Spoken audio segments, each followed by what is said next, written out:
Hey Jeffrey, Hey, Power. how's it going? Good Check it out. morning. Have you ever seen Kumu before? We are here on Kumu. That's us.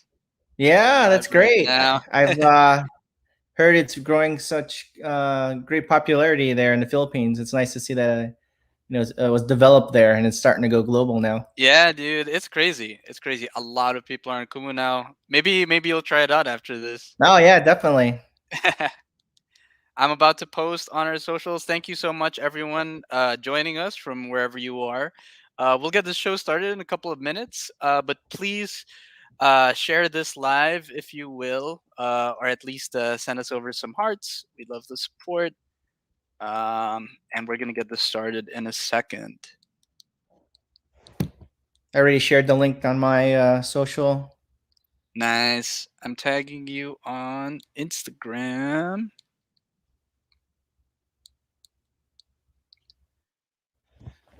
So it's And Jeffrey, 8 o'clock here in the morning. So I'm yeah, I was sure gonna say, my peeps are maybe sleeping, especially California, but or yeah. Well, that's why I they're asked still you: are you out calling from the East Coast or the West Coast? Because that East could make all Coast. the Yeah. difference. Yeah. Are you in Florida right now? Yes, I'm in sunny Florida. Have you been Awesome. to Oh the? I man, live I've been to. Oh, specifically, Miami, Disney. actually, I've been to Orlando. Hmm. Orlando twice. Yeah, it's great. Very short trips, unfortunately. But yeah, I mean, you're there, hot on the heels. We'll talk more about it. Hot on the heels of Sure. your solo show, but are you also based there? Yeah. So I'm originally from Chicago, born and raised in Chicago, and then actually ended up in Florida because I was actually a bow tie suit guy, working in downtown, and had this call that said, "Come to Florida." They put me on a boat when I land here, mid of winter time, and they brought me to the Bahamas and said, "We want to have you work on Atlantis, which is this mega resort in the island." So I Oh my god! traded my bow tie for some flip flops for a couple of years, and that's how I ended up in Florida. Wow. Okay. Let's save the good stuff. We'll save the good stuff for the interview. But I love that. I can not to make presumptions, but when you said that you're Chicago, it's like okay, I was already tying together like the art, like the artistic spirit of like the Sure. Chicago scene with what you do. It's like for sure, like it kind of like makes a little more sense to me now. Yes. Yeah. Hmm. So for everyone out there, again, please share the link wherever you're watching from. We're simul streaming everywhere right now. Frankly, we're on YouTube, Kumu, Facebook. Especially if you're on Kumu, by the way, you have the added ability to send us over questions in the chat, obviously as well as diamonds. If you like what you hear, yeah, especially if you have questions about Jeffrey, who is our most esteemed guest here to talk about these big statues and these big art installations we've been seeing over the past few years in the Philippines. But I don't want to spoil anything just yet. Let me just check how our Kumu's looking. Hello, everybody. Send us a diamond if you'd like. Thank you, Kina SLWW. Sorry if I butchered that for sharing this live. Please share the live. We're about to start. Jeffrey, I don't know, man. Are you good to get this conversation going? Yeah, let's do this. Let's get right into it. All Yes. right. So, hey everyone, this is Hustle Inside the Industry, where you talk to professionals and find out how they got here, why they're doing what they do, and what it takes to do it. We are live right now here on Rappler, Facebook, LinkedIn, YouTube, and Kumu. If you're streaming us on Kumu, please join in on the conversation. You can send over some questions or some diamonds if you like what you hear. And if you're not yet on Kumu or you're like Jeffrey, just getting to know it a bit, you can download the app Kumu, Kumu, and follow Rappler.com on there. For all you podcast listeners, this episode comes out in an edited audio only podcast form on Spotify and all other platforms next Monday, August 23. All right. As always, this is Powie from Rappler's Hustle Team. And if you, like me, have driven along EDSA recently, obviously before ECQ, you might have seen this brand new, sparkly, futuristic statue. It's actually on Jeffrey's screen right now, that has been otherwise draped for months, right? Well, this piece is called Time. It's newly unveiled, and it was made by JEFRE, a Filipino American whose works can be found all over the Philippines and, frankly, the world. In fact, JEFRE over here is coming off his first solo debut show at the Orlando Museum of Art, being one of the first Filipinos to do so. So, anyway, I'm gonna stop talking. Here to talk more about his work and Filipino public art, please welcome JEFRE. Hey, JEFRE. Hey, Polly. Thanks for having me this morning, this Yeah. evening. Thanks for we got the perfect 12-hour time difference. Yes, I hope you're a morning person because got some really interesting questions for you. I'm anytime person. Awesome, awesome. So I feel like an artist kind of has to be. Anyway, On call. okay, Yes. yeah. So for anyone who's seen kind of like even your website or followed you on Instagram or just like walked outside here in BGC where I'm calling you from right now, uh, Jeffrey, you're behind like a whole range of sculptures and different kinds of installations. For the sake of this episode, we just broadly refer to it as public art. But I want to ask you, what would you call your art? What would you call your style? Well, I mean, it is public art in general because a lot of the work that I do um, is really site specific. Like it's really about the artwork, about the city that it's being held in. But the SM sculpture, the time one, is really my first studio work. So a lot of artists have a certain genre and style and medium that they use. You could tell it's a Ben Cab or Arturo Luce, or you know what it is when you see it, but you don't really know what a JEFRE is. And the time sculpture in front of SM's the first time you could see my first presentation of my own studio work that really talks about my history and my experience as a public artist. But the public art in general really is about the place that you're in. So, for example, UNBGC, the SM Aura sculptures that you see there with the Carabao, the Tarsier, right across from Market, were all themes that the SM family had come with, and it was really tailored towards the building style, which looked like rice terraces. So those sculptures look like striations, like so from the front of the Carabao, if you go up to the roof, it looks like a series of lines. But when you walk around it, you could see it sort of turn into the Carabao, just kind of like as you're walking through a topiary Right. Yeah. landscape. Yeah. Yeah. Oh, that's fascinating that you bring. It uh, as with any art, it can be appreciated so much more with context. And I just thought about when you're talking about the rice terraces. It's so fitting that that piece is right in front of the escalators that take you all the way up to Yes. the little roof deck of theirs. It's perfect.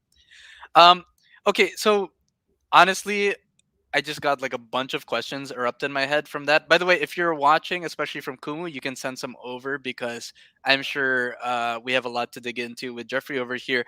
But before we get into all of that, let's take it all the way back. I know you have a fascinating backstory that you're dying to share, which I'm sure goes back and forth between different countries.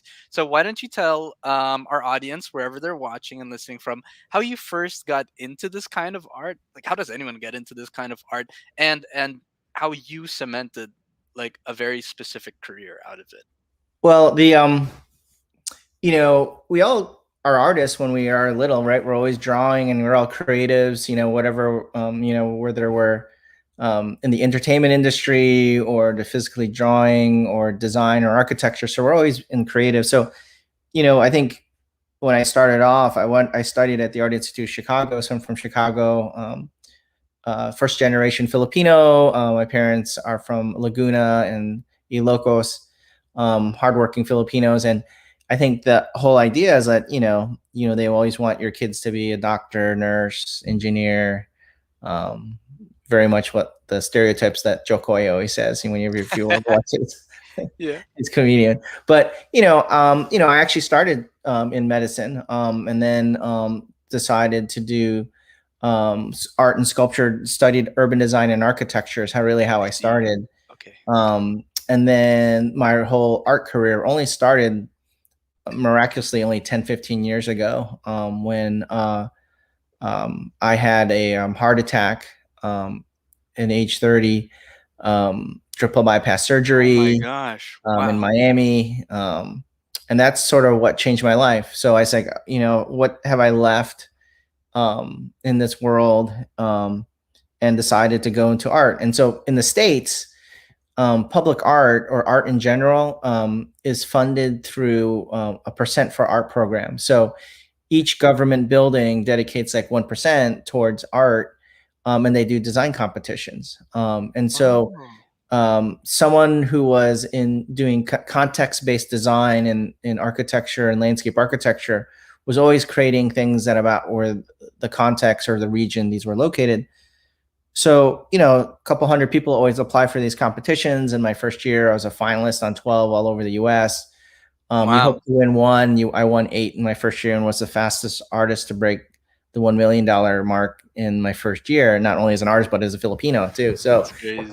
that essentially created a portfolio for me that then I was focused on talking to cities and developers about creating your Eiffel Tower, your Statue of Liberty, your Arc de Triomphe, like your icons, which is a real interesting niche, because I think um, those kind of monuments are always gifts to cities or Mm, world fairs, and yeah. no one ever wanted to build a sculpture at that size or a monument at that size um, because it's not thing you can lease back. But what I've convinced cities is that not to quote Kevin Costner's movie, but if you build it, they will come. So the Yeah. idea that the sculptures we're such in a selfie culture right now that we all want to Yeah. go to a city and Google, where do we go take that selfie, right?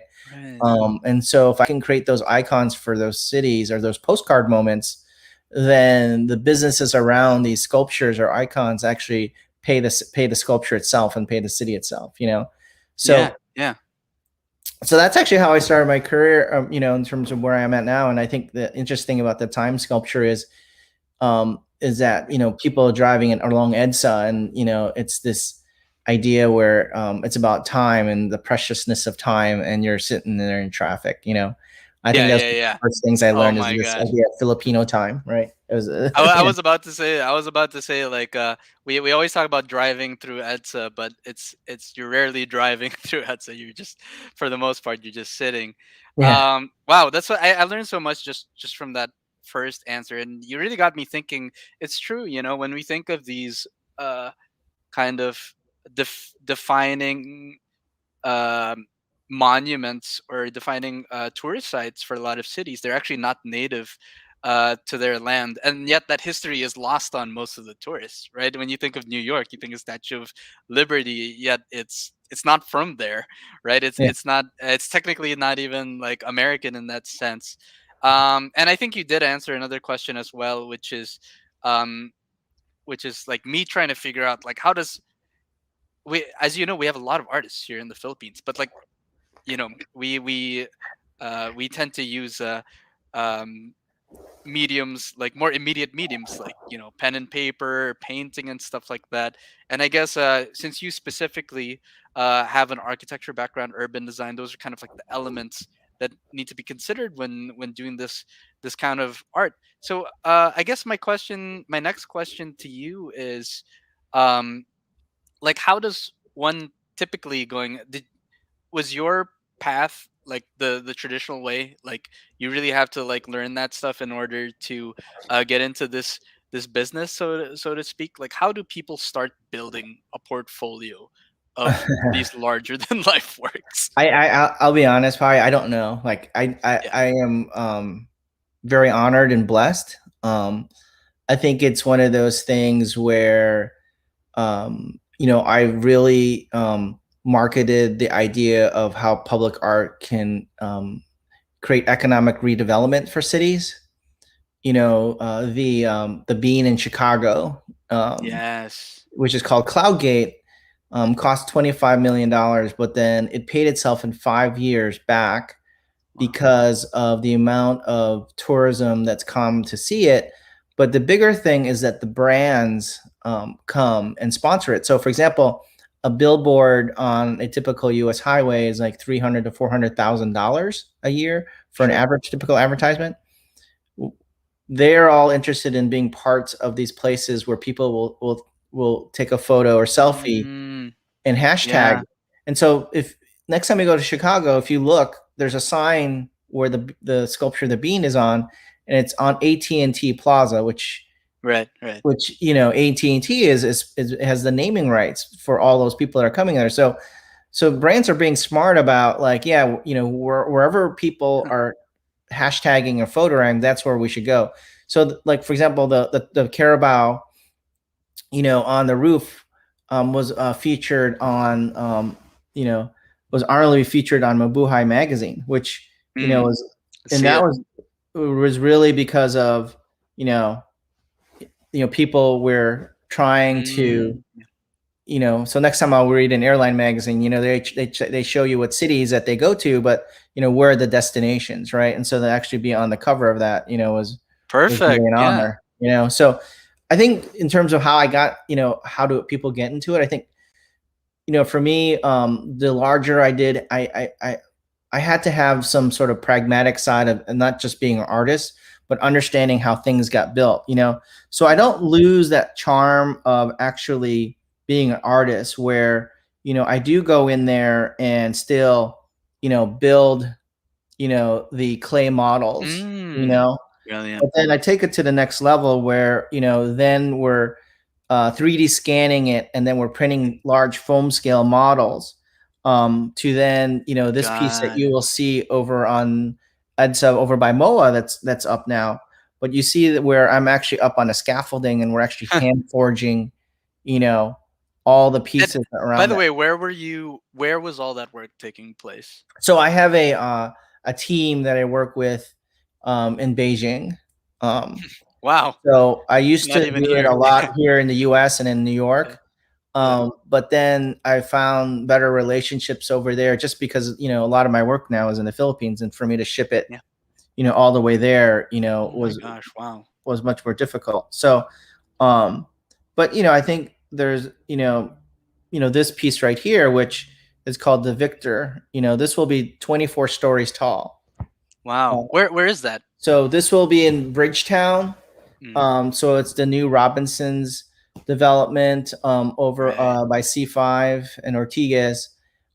It's 24 stories tall, 55 meters, almost the same height as the Statue of Liberty, but without the Oh pedestal. my gosh. And so this will be definitely an icon, for the Philippines. And so that is sort of my dream, is to create the Philippines as, national icons and monuments. I think there's enough monuments to, past, leaders and historians like Jose Rizal, and, Yeah. Yeah. etc., and religious figures. But I think now it's really about, especially this one, it's really talking about, the global Filipino and our presence on the world stage, and how we're really an asset, so. Yeah. Brilliant. I love it. Actually, on speaking of love, we've gotten some love on Kumu now. Thanks for the halo halo, Celcon Solacion Bedal, and Kenchel 23. Oh, we have another one. Jennifer, thank you so much. Jennifer 3125. Keep them coming. Now that I'm sure that our audience is getting a sense, concrete sense, if you will, Jeffrey, of what you do. I'm sure they'll be able to send over some questions now. Sure. I'm sure there's like a lot of questions that people are wondering. On my end, however, um, an interesting visual came to mind when you were talking about kind of this holistic approach of like obviously with a painter, you have your canvas and that's your landscape, and maybe when you curate it in a museum, you have to be aware of its surrounding. In your case, it's like the entire land is the canvas. And so my question to you, especially when you're talking about like brand endorsements and attracting advertisers in that area, uh, how does one go about like almost preserving that original vision, if ever, that original canvas? I'm sure when you were doing Mega Mall, you're obviously trying to get the perfect angle for people to get like the perfect Mhm. selfies and get the perfect view, and like, yeah, what's that even like ideating that? Well, I mean, I think I think there was two questions there. One Yeah. is like, how does having commercial brands approach and influence my art? And um, they come after the fact that it's already been displayed. Unless I'm doing something about that specific brand, they are really interested in just being part of that process. So for example, this one I have on my screen is in the city of Jacksonville. It's the largest Mm. population of Filipinos in Florida, 15,000. Oh wow, I didn't This know was a that. design competition, a worldwide design competition that I was a part of a big team on. And I was fortunate that that team, that the selection committee said that the artwork is actually the icon that put us over the top. So this sculptural form that talks about the river is 151 feet tall. Like you said, is Wow. really meant to be part of the skyline of the city of Jacksonville to put them on a map. So it's interesting when you see silhouettes of cities like Paris, London. If you remove, if you just saw buildings, you may be able to guess Oh, if you really know what the building right. architecture type in the skyline is. But once you throw in that Ferris wheel and that A-frame Eiffel Tower, Yes. then you're like, Yeah. oh, I know where that is, right? Um, and Wow. so the thought is, when I did this sculpture, that this would be essentially part of their skyline. And the interesting part of this is that it's just the most controversial sculpture. I mean, if you Google Jacksonville sculpture, there's so much hate. Like 20, there's a petition for to stop it, over 20,000 people, which I don't know how many of those are real. Yeah. I think there's so much controversy, and I think that's the benefit of public art, is that art is to have a dialogue. It's Yeah. democratic. You're, 100%. I'm not telling you this is a Jeffrey and you just sit there and appreciate it.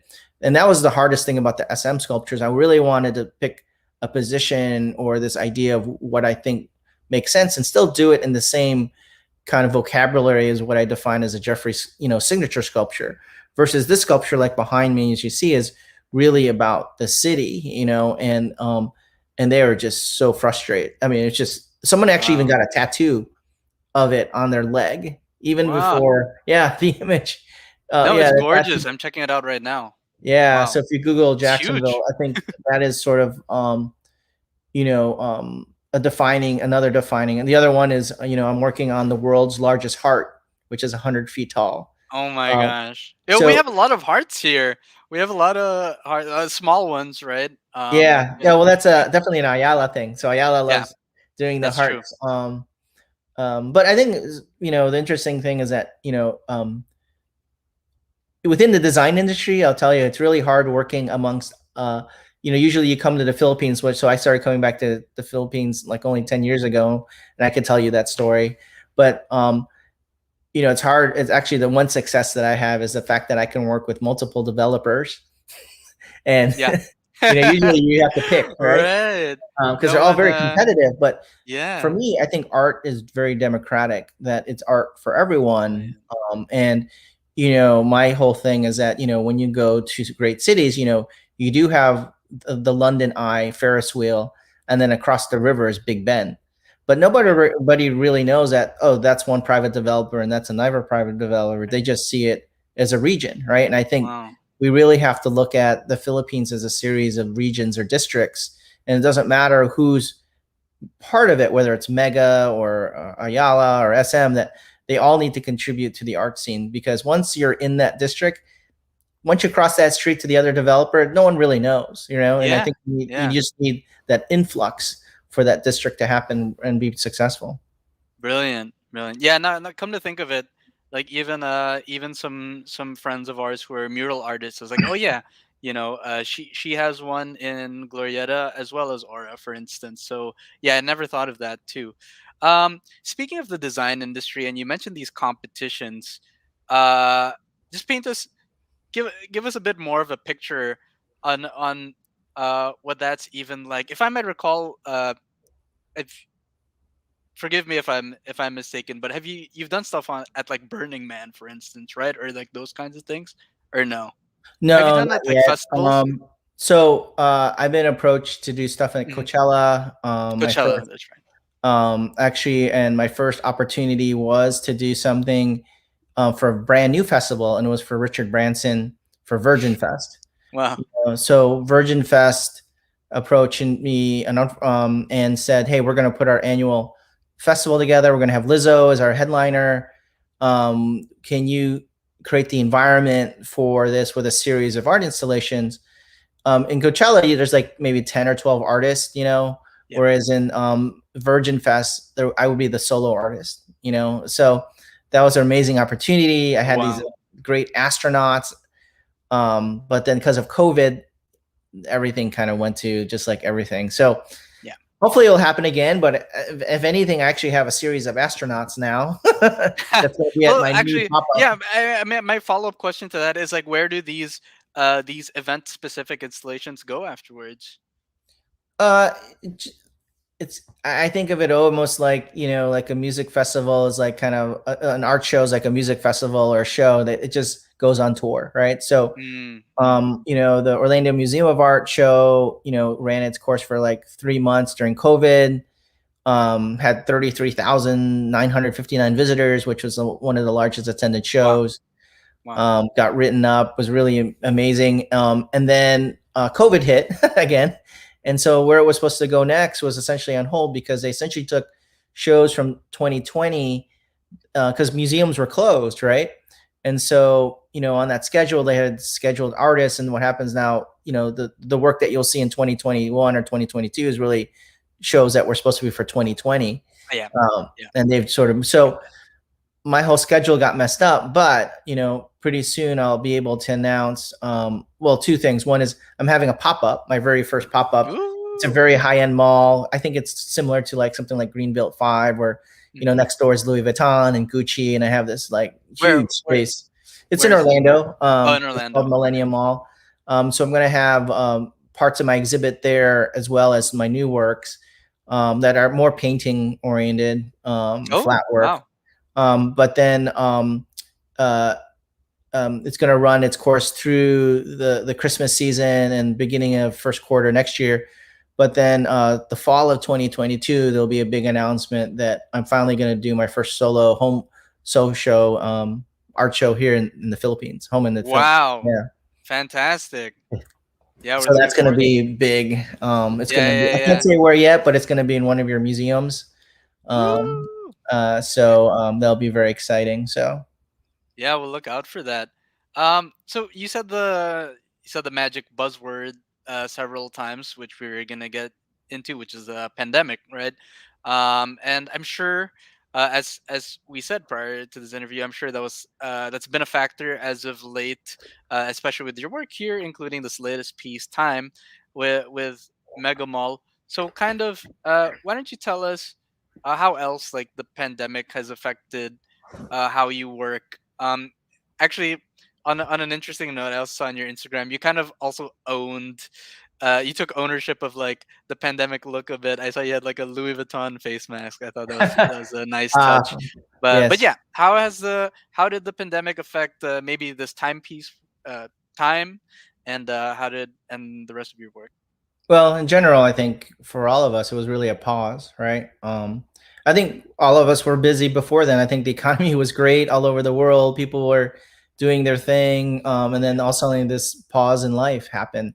But it allowed me to actually refocus, to be honest. I'm not sure. I mean, I could say it or not say it, but, I think that allowed me the COVID thing actually allowed me to focus on my own studio work because I was really more focused on creating art for others versus art for myself. And that was an opportunity for me to create art for myself because of the pause. And that made me True. evaluate the things that I'm doing, with my own career, and so that's Yeah. when, I started, making my own Ooh. series of of these larger artworks that were at the Orlando Museum of Art, and that's when Yeah. I developed my own signature series. You So really have this like chrome. Is it a chrome look? You're really embracing that style. yeah, it's a Futuristic. polished mirror stainless, so it Uh-huh. comes very not matted, but we're actually polishing and polishing it. The heads are actually so it, uh, the short of my own first signature Mhm. series called the Box Series, BAKS. It's just a the pronunciation of the word Yeah, box. yeah, yeah. The boxes are substitutes for building form. So as a public artist, I've always said, you know, Oh, cities are not made of buildings per se, but the people that occupy them, and it's the emotions that are part of that. So I created a bunch of emotion-based sculptures that talked about, okay. you know, joy, peace, even this idea of, um, you know, the take. What does it mean to take a knee? That was a very controversial subject, Oh, especially here wow. in the Yeah, U.S. that was huge. But this allowed people to type in on their phone what this position means to you, you know. But the short form is that, you know, these sculptures are all really about these positions of emotions, and if you put them on a time on a horizon line, like in a city, those boxes are really buildings, and it looks like a skyline. And Yeah. my skyline of a great city is really all these emotions that are combined together, Right. and that make a great city. And so that's how this series started. And through the pandemic, it allowed me to focus on making studio work and actually talking about my issues related to heart disease. So I Okay. had Go ahead. things like, you know, all my prescription bottles were put up on the shelf in the museum exhibit. This is like That's 57,000 what that piece was. Yep. pills Yeah. of the amount of prescriptions that I was taking, you know, Oh through my COVID. gosh. And I did this giant rice field Wow. that, you know, spoke about, you know, my parents' immigration, you know. So, but yeah, I That think was all just, in your Orlando yeah, the Orlando show? Museum. I mean, it was a Okay. huge, I mean, I essentially took the whole, almost the whole museum. That's So there were crazy. like almost six galleries that really focused on, you know, these issues related to heart disease, and then, you know, this, you know, exhibit where I had these heads that were, you know, part of the exhibit, and actually people came and performed in these things, you know. Oh. Yeah, they're very performance art. Yeah, I was gonna say that then you're delving into performance art territory. Yeah. Fantastic. So just like a public artist, you know, as a public artist, your Yeah. work, you want people to be part of it. And in my museum work, I'm like, okay, I had these series of these heads that had these words that talked about how we were experiencing COVID, you know, in different languages, Mhm. what we were thinking, and then people just wanted to be part of it, you know. Yeah, And yeah, yeah. so it's kind of a great opportunity. So Wow. You know, yeah, it's interesting because you're so used to having your work out in the open and people interacting with them that it seems like even when you got boxed into this museum, you still had to maintain.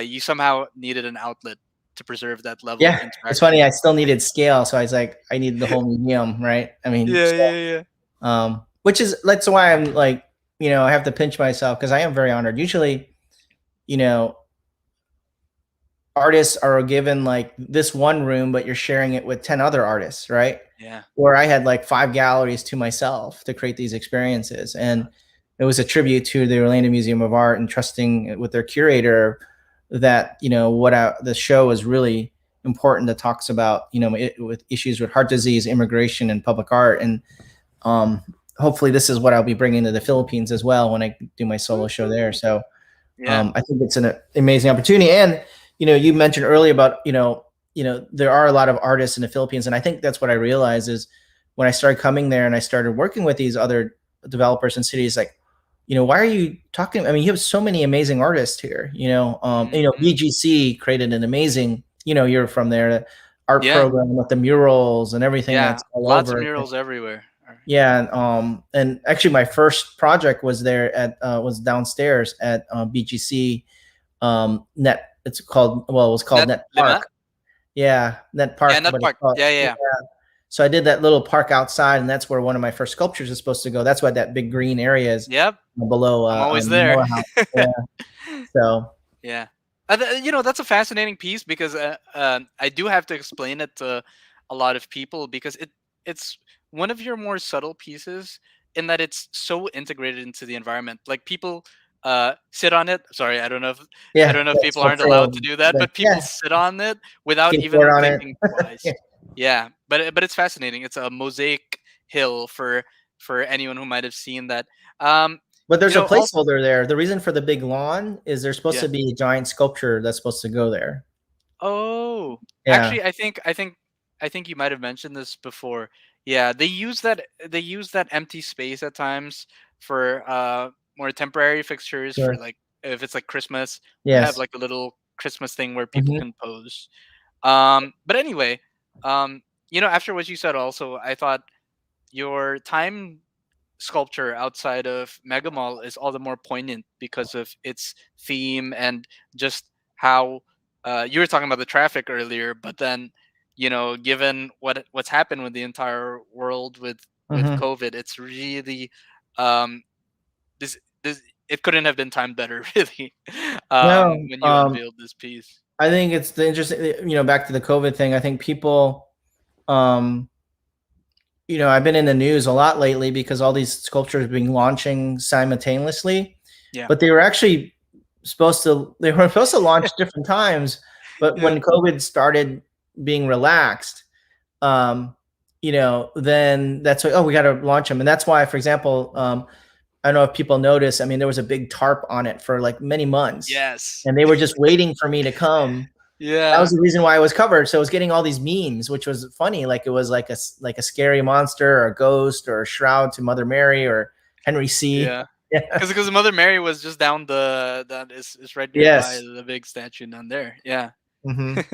So the hype of it even being covered was actually, was getting some media attention, but now that yeah, it's been covered, the Philippines knows how to launch anything. They love to yeah. celebrate.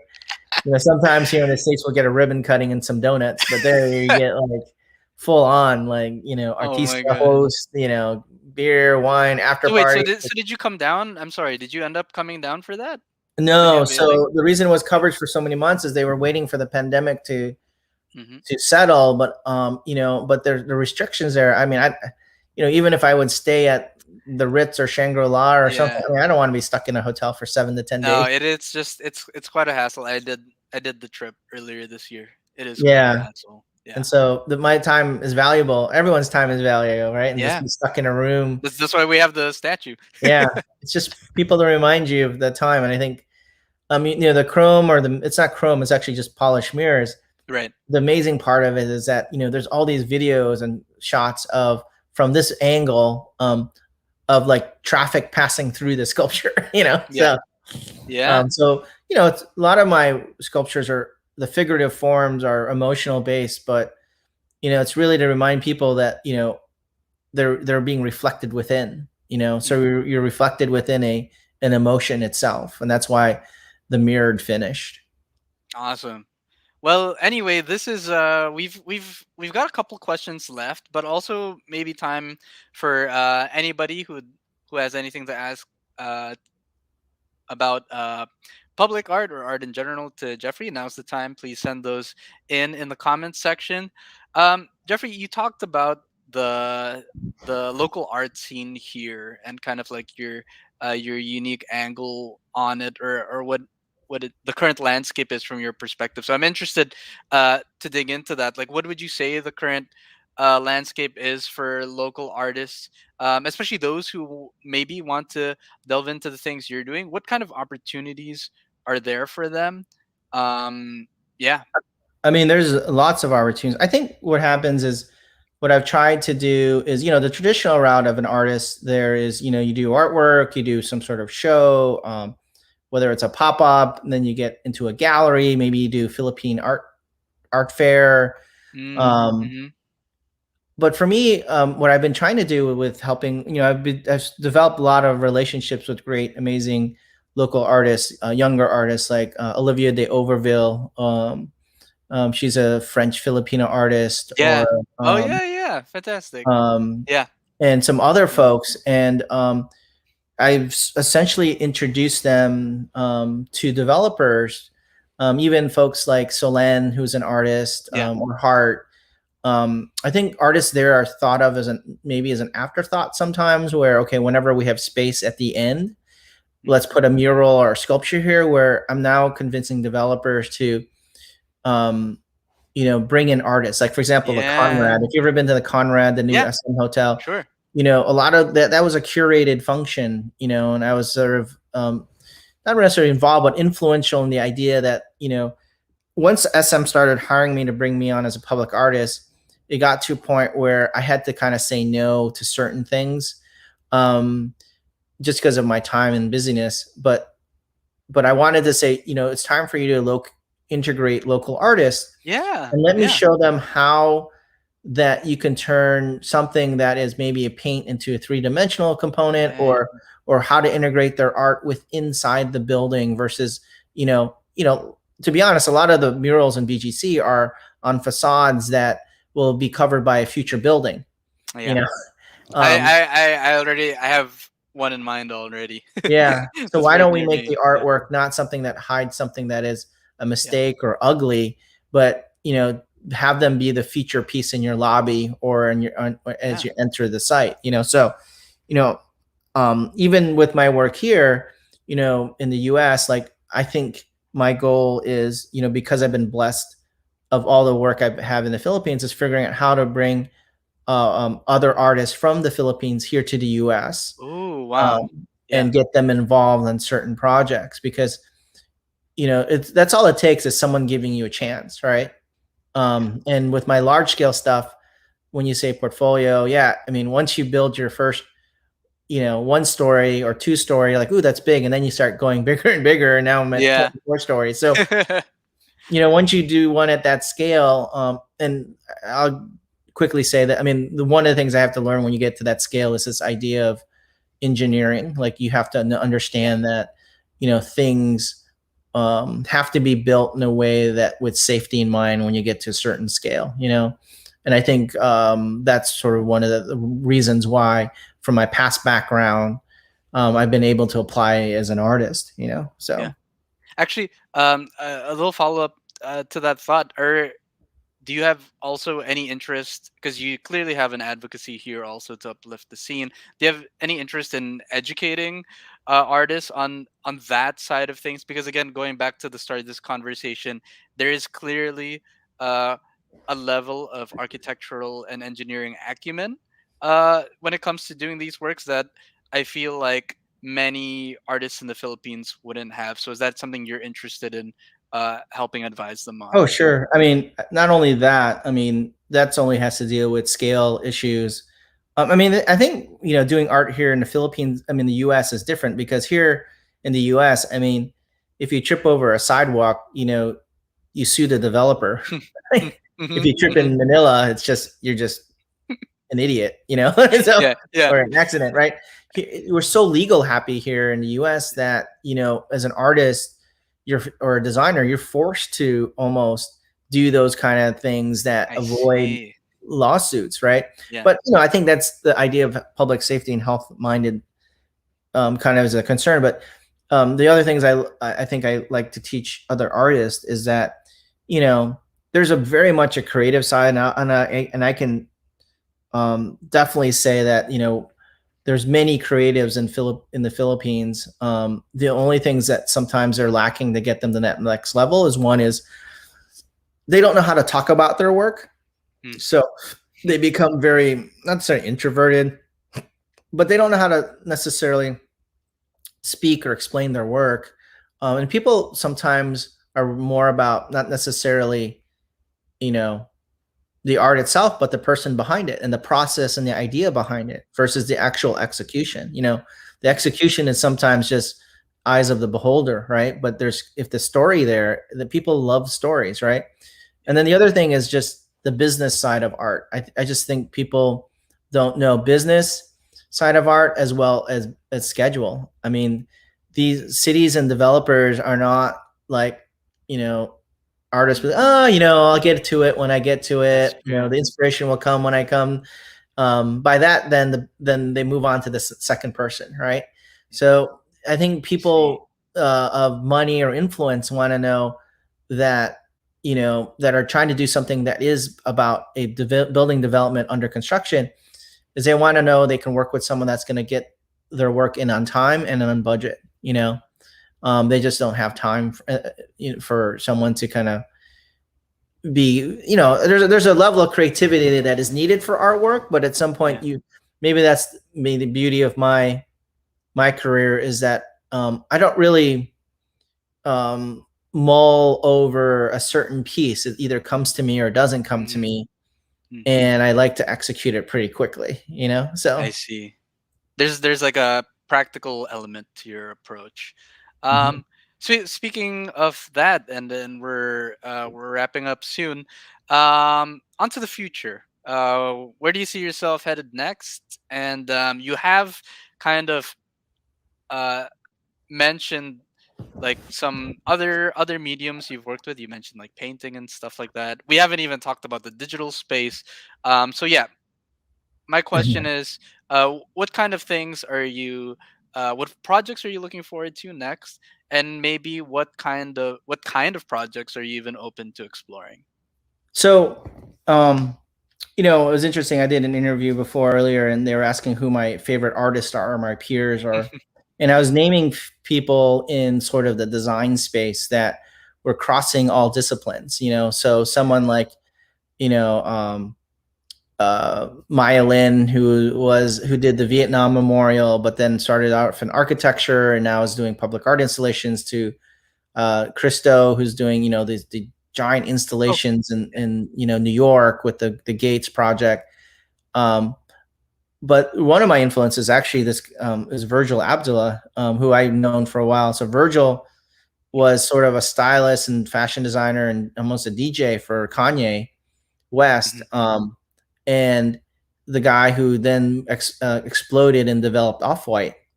And now he's Mm. sort of the lead designer for Louis Vuitton, introducing that whole street culture to a very Wow. sophisticated brand.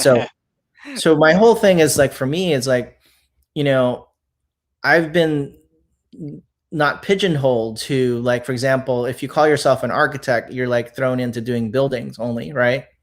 Mhm. Um, where I've been able to not only do large sculpture monuments, but I've also done, the crown for Miss World, USA. Wow. Not even a crown for Philippines, but See, but for USA. I don't even think about these things. It's like true. Someone has to do that stuff, and I Yeah, guess that's there's like, where you come in. and then now brands and love to collaborate. So I think, if I Wow. did a collab with Louis Vuitton or did a collab with Gucci or even did a collab with Bench, in the Philippines, or Swatch there, I think Mm. you see a lot of collabs happening, and it's happening now with some of your local artistas, like Yeah. Solan and Hart, who are doing collabs with Hermes and stuff like that, but the local, Yeah. working locally, and hopefully internationally soon. But I think, as an artist, our job is to influence not only what you see, but how you experience what you see, and Wow. how you move around something and how the sculpture actually makes you make a decision whether you need to go straight, left, or right, or go Yeah. into it.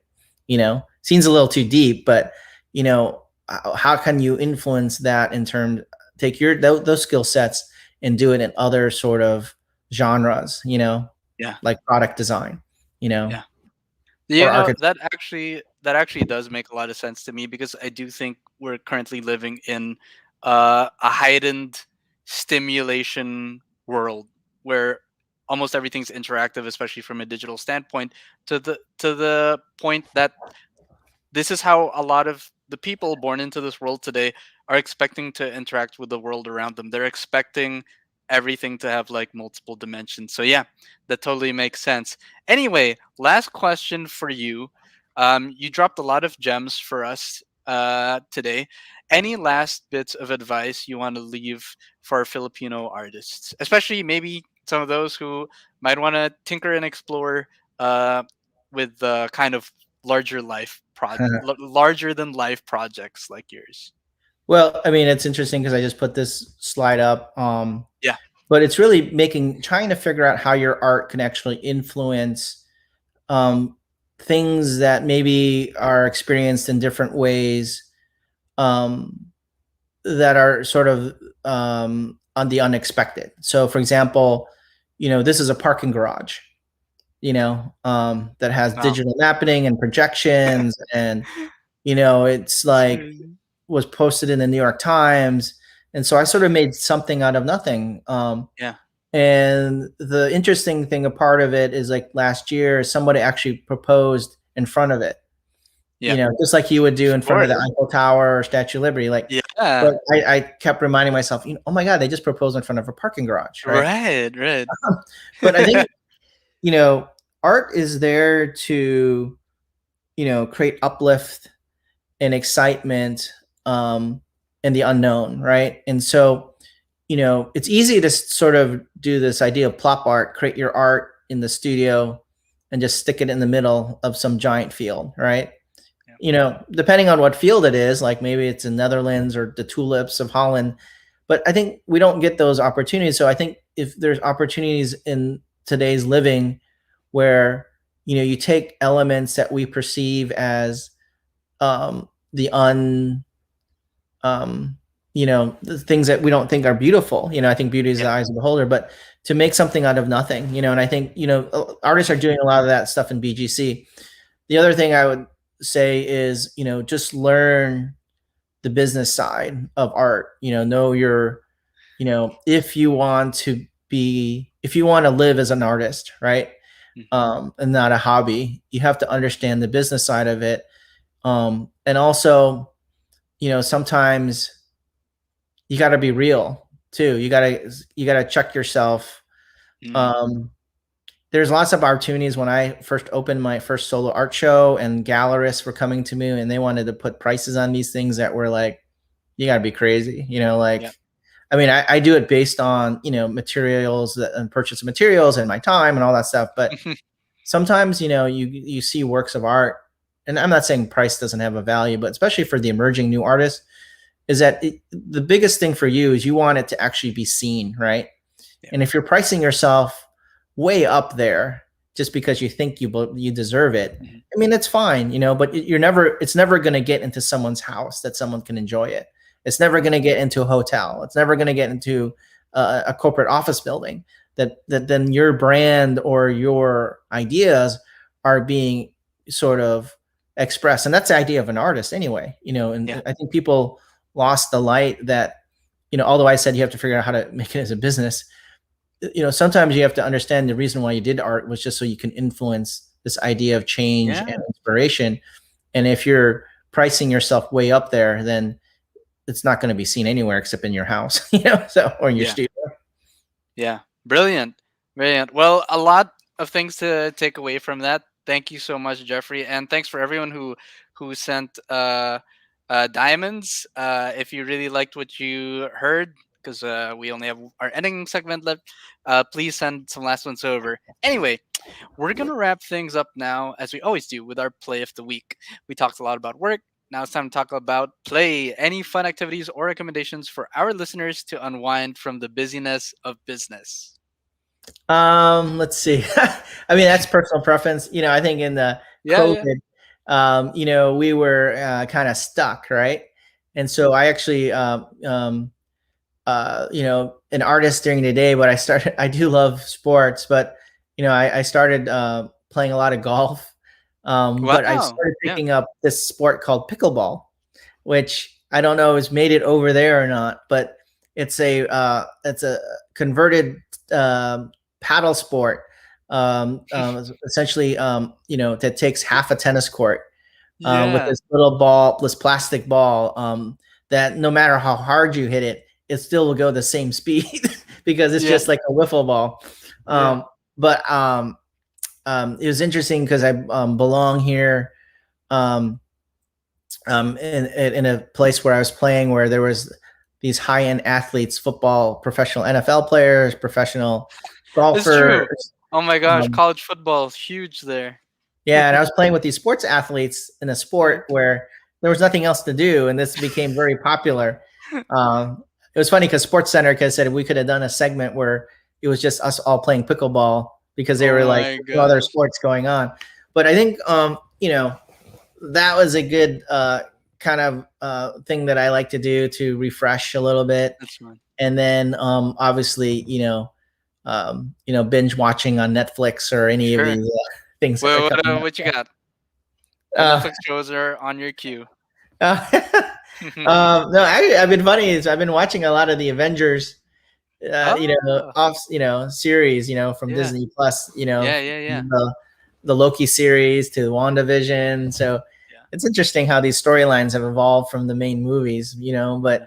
in some ways, it's actually a fun, interesting closure because for me, the other thing that I've learned is that I know what I know and I know what I don't know. And sometimes, you know, it's always good to bring the people and the experts around you to help you and assist to create your vision. Whether Yeah. it's the best graphic designers, the best engineers, the best fabricators, and that's almost like me assembling my Avenger team. Hmm. Exactly. Wow. Um. Okay. Now I remember why my eyes kind of like recalled something when you mentioned pickleball. A previous guest actually mentioned pickleball, so yeah, it did. It has picked up. She was based in New York, so Yeah. so maybe we'll try it over here when things aren't as locked down. For my play of the week, it is a game too.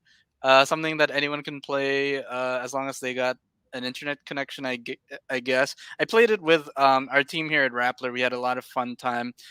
It's called I don't know what the original name of the game is, but I'm just gonna recommend a specific website. Gartic Phone.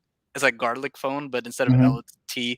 And it's basically you know the telephone game, Jeffrey, like that icebreaker game when you play, you have to like pass a message down and it Yes. gets obscure. Okay, so it's that, but it's both it's both words and images. So for example, you have to come up, we did movie titles for our game. So you name a movie title, kind of like charades, you pass it on to the next person. They have to like draw that movie under a limited amount of time for the next person to guess, and then their guess becomes the next message for someone to draw. And as you can That's imagine, awesome. it just turns into chaos. No, it's It's amazing how the phone has become the new game board because, yeah. anytime you're in the airport and you see people doing this, you're like, you know what they're Oh yeah, playing. you You're know like, what they're playing. You know what they're playing. Yeah, yeah, yeah. so, Okay. yeah. Well, anyway, Jeffrey, I'd love to keep talking, but it looks like that's our time. Perfect note and time to end on. Before that, any last plugs? How can our listeners follow you and your work? So I'm on Instagram mostly. I'm JEFRE_artist. Also on LinkedIn, which is a great platform as Okay. well. We're on LinkedIn, Um, by the way. Yeah. yeah. Um, Soon, may possibly Kumu, right? Yes. Okay, we'll keep it Um, posted. but that's how you can find me. And then I have a website, www.jefre.org. If anyone's in the Florida area, in Orlando, this Christmas, you'll see my pop up at the Millennium Mall. Please come and visit. And then look for news about my show coming to the Philippines in 2022, which I'm very Yay. excited for. Make sure The to title of this is called Homecoming. So hopefully yeah. that will be the Yeah. theme of my Send my us a work. message when that's happening, Jeffrey. We'll Definitely. So, and I definitely want to thank you and your platform, and thanks Rappler for this opportunity. You guys have been making a lot of headlines here in the U.S. as well. Yeah. Oh well, So, appreciate that. Yeah. So everyone, make sure to follow Rappler on whichever platforms. If you haven't already, you can also follow me, your host Powie. Also mainly on Instagram at Powie Fiction, PWI Fiction. Thanks, Jeffrey. Thanks to also to Rappler's production team, community team, and creatives team. And most of all, thank you out there for listening. If you haven't already, please follow Rappler on Kumu by following rappler.com, DOTCOM. And the Hustle Inside the Industry podcast is on Spotify or wherever you get your podcasts. We bring you a new episode every Monday so you can start your week with a little motivation. Bye, Jeffrey. bye, Thanks, Polly. Thanks, everyone. everyone.